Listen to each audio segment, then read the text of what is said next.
Hi guys, welcome back to the Shannon Show. Hello if you're new. So today's video is going to be a review of Casa De Papel, also known as Money Heist to fellow English speakers, part 4, which dropped on Netflix today. So for those of you who've been tuning into my channel, you'll know that I have been binge watching season 3, finally caught up, and then obviously I watched season 4 today. So last season the ending was very dramatic. So obviously the professor believes that Raquel has been executed and declares war on the police, which resulted in a violent clash between the police and the gang, and there was rocket launchers involved, and it was very dramatic and grim. Nairobi is also injured and it's not looking good for Nairobi, and we're kind of just left on a cliffhanger. Is Nairobi going to be okay? Is she not? In the beginning of the season we're kind of waiting on the professor to realise that Lisbon is alive. We obviously know that the professor is very smart. We all pretty much know going into part 4 that the professor is going to eventually figure out that Lisbon is alive and they faked her murder. And we're all waiting on how he was going to rescue Raquel, what that mission was going to look like, what the plan was. And in terms of what his plan is to rescue Raquel, it's classic Money Heist. It's very smart, it's very high action, it's very coordinated. It definitely gives you what you came for. I was satisfied with that story. I was definitely satisfied with that storyline. In terms of Nairobi in this season, what I will say is that she is included a lot in this season, whether it is the storyline surrounding her fate or flashbacks. We do get some one-on-one time with Nairobi's character in the season. She definitely is a very important part of this season, and of course when you watch it you'll know why. So of course the title, Money Heist, they're in a heist again. Things that we've seen before, you know, there's conflict, there's romance, there's breakups, there's reconciliation, there's reconciliation, there's drama with the hostages, there's drama with the police, there's intricate plans involved. And even though it was entertaining to watch, it kind of felt like I've seen this before. I'm getting a bit bored of the heist. I feel like I loved the first heist, and I don't think anything is going to beat the first heist, season 1 and 2, because I feel like they're just almost repeating the same storyline as season 1, but making a few tweaks here and there to make it slightly different. I think it was always going to be difficult recreating the magical season of season 1 and 2, and I've seen this type of thing with a lot of shows when it has a really good concept but they just keep repeating it until it starts to get boring. Say Prison Break, it was a really good concept but they just kept repeating it, that concept of the prison break, that it started to get boring. And that's what I kind of felt with this season, to be honest. It was still a good season, but I just kind of felt like I'm kind of bored, you know, I kind of want to see something different. And because of that, even though I did enjoy this season, I think this show could go down the road of burning out. Next season we're going to see the heist continue. This is now going over 2 seasons. Obviously the last heist only lasted 2 seasons. Now we're going to pretty much 3 seasons of another heist. I think after this they have to go back to the drawing board and think about other avenues that they could go down, because I feel like if there is another heist after this, it's gonna burn out, definitely. In terms of what I was thinking similar to what happened with Rio and Tokyo, but it not turning into another heist or something of that nature, or kind of challenging the government without it being a heist. That's kind of what I'm thinking. But what do you guys think? Do you enjoy the Money Heist element? Would you be down for a whole other season with a whole new Money Heist, or do you feel like it's time for them to think of another elaborate storyline? But in terms of the main storylines in the heist, I think the main 2 ones were Tokyo now assuming control of the group from Palermo, and their kind of power struggle and his thirst for power. And of course the main plot, which you've probably seen in the trailer, one of the hostages escaped, who was the head of security of the bank, who turns out to be an ex-mercenary, and there is like a very intense game of cat and mouse. He manages to get into his secret panic room, which has all of these weapons and ammunition and grenades, and it gets crazy. Very action packed. It was personally my favorite storyline / narrative in this season. And in the assault there is a key event that happens which is going to disappoint a lot of people. I was upset. I didn't see it coming. And for those of you who have watched it, I didn't see it coming. I saw something coming, but I didn't see it to that severity. Even when that event went down, I still didn't actually believe it. I just kind of thought the situation will be able to resolve itself somehow. Maybe the professor might be able to, somebody might be able to spin their magic. Sometimes things of that nature you can come back from if certain mechanics, sometimes things of that nature, there is a very slim chance that you'll be able to resolve them. And I thought naively, maybe that would be that they would be able to resolve that situation. Obviously, we get that confirmation that, shit really has gone down. I was very disappointed, very upset.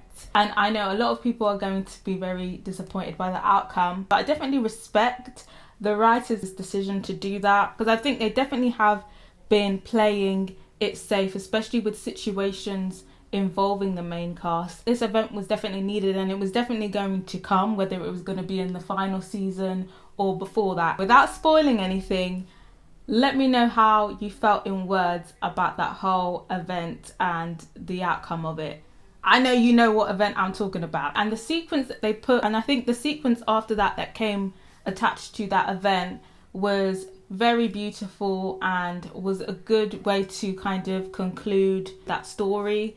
But yeah, I'm sad about it, I am. But yeah, it's always sad when a key part of the story has to go. But I think they did need it. I would have preferred if it was another part of the story that went, instead of that specific part of the story. I'm trying to speak in code here, but the writers chose to write what they chose to write. Shout out to the person who plays Gardenia. I feel like he was definitely a very interesting character and inclusion to the show. I think he is one of the big elements of the show that kind of kept and I think he definitely played a big part in upholding this season and the entertainment of this season. So shout out to the actor who plays Gardena.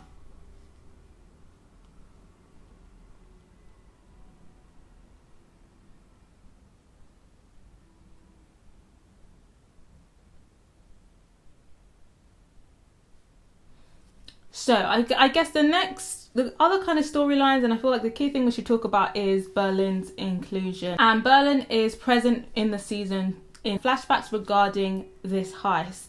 Now, in terms of Berlin's inclusion, even though I really loved him on the show when he was alive, I'm not really sure if they should have included him in this season. It kind of just felt like, to me, they regretted killing him off. They know he's their favourite character, so they thought, let's just bring him back in a flashback.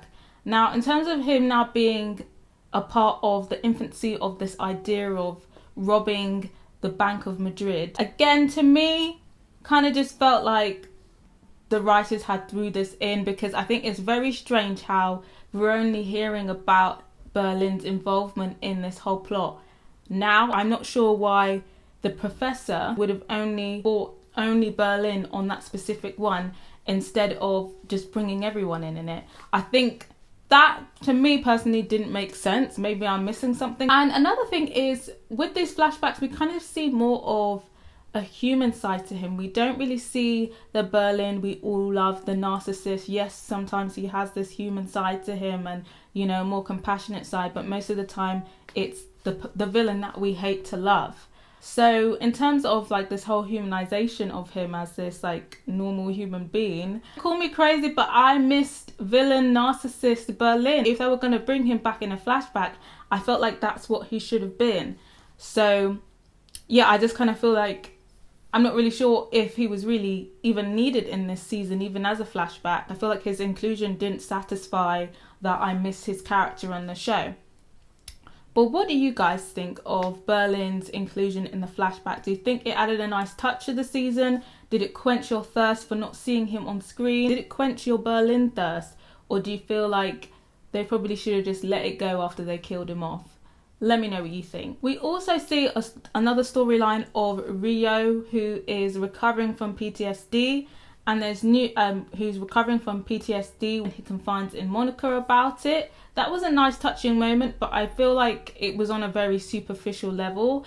We didn't really see much development there instead of emotions in terms of Rio. I feel like because he's young, I feel like they just kind of rely on him being the young, passionate person who's in love with Tokyo. I don't think that they push his character far enough, and I would like to see a bit more development with Rio, in my opinion. Monica and Denver go through it this season, and again, I'm not really sure why they're going through it. I just kind of felt like it was another unnecessary storyline. I just kind of felt they were just kind of just like, okay, we're going to have a conflict between Denver and Monica, so this is what we're going to do. And it's the same thing. They break up, they make up, they get back together again. We all know how these storylines go in these shows. Like I said, we also see a lot more of Nairobi. We see her have a romantic interaction. In a flashback, we find out that Nairobi is planning to have a child after the heist. And obviously that is now even more twisted considering the reason why Nairobi got shot and how Sierra had used her son to manipulate her. The show also kind of touches on how public support is very important in terms of movements and resistances, and how the media can be flipped around on the government to make them look like the bad guys and to boost morale amongst supporters of such movements and resistance. We also see a storyline with Arturo. Obviously he's back again as a hostage, and I'm not really sure about the storyline. It's kind of more of like an insidious villain edit, because they've always kind of given him, even in the first heist, he got a villain edit, but it was kind of like annoying hostage, but also somebody who wanted to help the hostages. While in this edit, we kind of see a lot more dodgy behaviour. He's provoking Denver into beating him. He's being accused of some deplorable actions and taking advantage of hostages instead of helping them. And honestly, I'm still confused why they've now done this insidious villain element. I'm not really sure if it serves much purpose to the series. I'm still confused about it. For those of you who watched it, what did you think of Arturo's new villain edit? Do you feel like it added some drama to it, or do you feel like you're kind of confused as to how Arturo has now turned into this very seedy guy? Let me know what you think. And of course, the police department. We've got a new head of the police / intelligence. It's another woman, Alicia Sierra. And even though the police force is effectively the same, but it just didn't have the same spark as when Raquel was in the force. In terms of Sierra, her character was just annoying. I get she was meant to be like this bitchy, hard-ass police officer, but I don't know, I didn't connect to her character on a villainous level, because I get we're meant to hate her, and I didn't like her, but I didn't like her because she was just annoying. There's just something annoying about her character. I didn't really see her as a true villain in my eyes, to be honest. But what do you guys think of Agent Sierra's character? Do you like her? Do you not? Let me know. And in terms of Sierra, obviously she has her own storyline. They do try and humanize her in some elements. I think they try and do that a lot with some of the more, dodgier characters. I just feel like they should stop. It just doesn't work, because it's just like, I don't feel anything for you. I just didn't have that connection to see her through the humanized lens that they were putting on her. Again, it's a bit kind of recycled from Raquel's storyline. We're seeing some elements repeat themselves in terms of the sexism, trying to do things on her own. We see a lot of stuff that we've already seen. Another character who I don't like is Palermo. I don't like him. I feel like they've just put him in as a replacement for Berlin, and no one can replace Berlin. He doesn't even come close.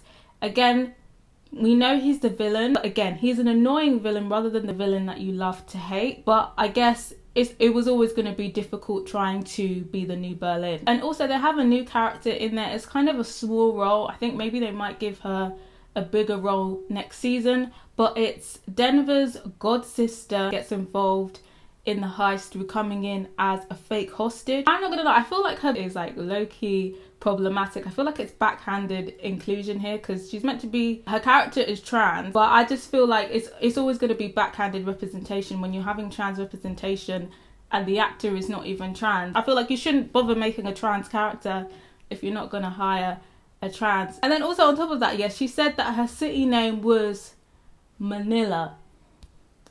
That was shade. And I see it a lot with these Spanish shows. They might be very well written, but sometimes they can be very problematic. But yeah, like I said, I just think it's counterproductive to make her being trans such a storyline and not even bother to hire a trans actor. I personally don't get it. In terms of the other cast members, obviously Tokyo She's great again in this season. I can't fault her performance. Helsinki, loved his performance. So I think there was a lot of people who are involved in the heist. I think there's a lot of people involved in the house that you don't really know much about, and I feel like it's the kind of thing like, well, who's that? Now they're involved, but who are they about? What is their story? So I definitely think we definitely need to see a lot more character development. The season ends on a cliffhanger. There's a rescue mission that goes well, but the professor is put in a compromising position that we'll see play out in the next season. And for those of you who watched it, in terms of what I think of in the next season, I think whatever the professor is caught up in, he's probably going to figure out. I'm hoping we're going to see the conclusion of this heist and us maybe moving forward with something non-heist related in terms of the professor's relationships with the police force. I don't think that any other police officers will turn. I'll be very surprised if any other police officers turn. For those of you who watched it, what do you think is going to happen for part 5? And what are you hoping for part 5? Overall, I like this season, but I'm not sure if it was as good as the past season. I kind of feel like this could be the beginning of the end. I feel like there is some burnout going on. I'm getting deja vu from Prison Break, not gonna lie. Cinematography, the pacing was on point. We had a good, satisfying amount of action this series. I definitely would like to see a lot more character development though. We saw most of the character development in season 1 and season 2, and then they kind of just got a bit lazy with the character development after season 2, in my opinion. So overall, taking everything into account, I'm going to give this season a 3 out of 5. I think it was a solid series, but I think it's starting to lose its spark. But yeah, for those of you who haven't watched it yet, are you excited to see this season? But yeah, for those of you who haven't watched it yet, are you excited to see this season? For those of you who have watched it, what did you think of this season and what would you rate it out of 5? Of course, let me know what you thought of this review. Subscribe if you haven't yet, and if you have, don't forget to press that notification bell so you'll know when the next review is coming. I've got quite a few reviews coming out on the 10th because there's quite a few projects coming out on the 10th on Netflix. So yeah, till next time guys, bye.